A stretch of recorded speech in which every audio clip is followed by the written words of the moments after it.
আসসালামু আলাইকুম গাইস। আশা করি দেশ এবং দেশের বাইরে যারা আমার এই ভিডিওটি দেখছেন তারা সকলেই ভালো আছেন ও সুস্থ আছেন। আমিও ভালো আছি, আলহামদুলিল্লাহ সুস্থ আছি। আজকে আপনাদের তৈরি করে দেখাবো টক মিষ্টি ঝাল আচার। এই আচারটা আপনারা তেল ছাড়া রোদ্রে শুকানোর ঝামেলা ছাড়াই তৈরি করে ফেলতে পারবেন খুব সহজে। তো চলুন শুরু করা যাক। এখানে আমি 1 কেজির মতো কাঁচা আম এভাবে টুকরো টুকরো করে ধুয়ে পানি ঝরিয়ে নিয়েছি। এখানে আমি হাফ কাপের মতো লবণ দিয়েছি।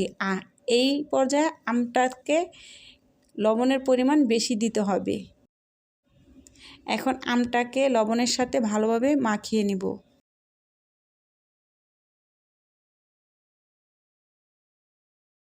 মাখানো হয়ে গেলে আমটাকে আমি একটি বলক দিয়ে সিদ্ধ করে নিব।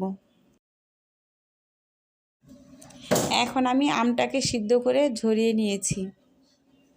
এখন 1 বাটি রাঁধুনি মরিচ গুঁড়ো দিয়ে দিলাম।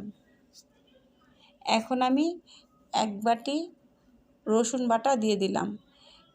এখন 2 বাটি চিনি দিয়ে দিলাম।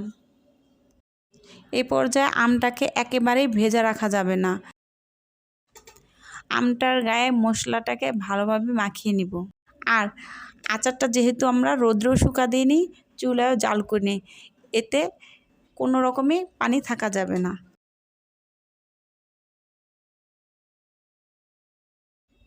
আচারটা মিক্স করা হয়ে গেলে এখন আমি একটা বৈরমে দিয়ে দিব। আর এখন আমি পরিমাণ মতো সিরকা দিয়ে দেব।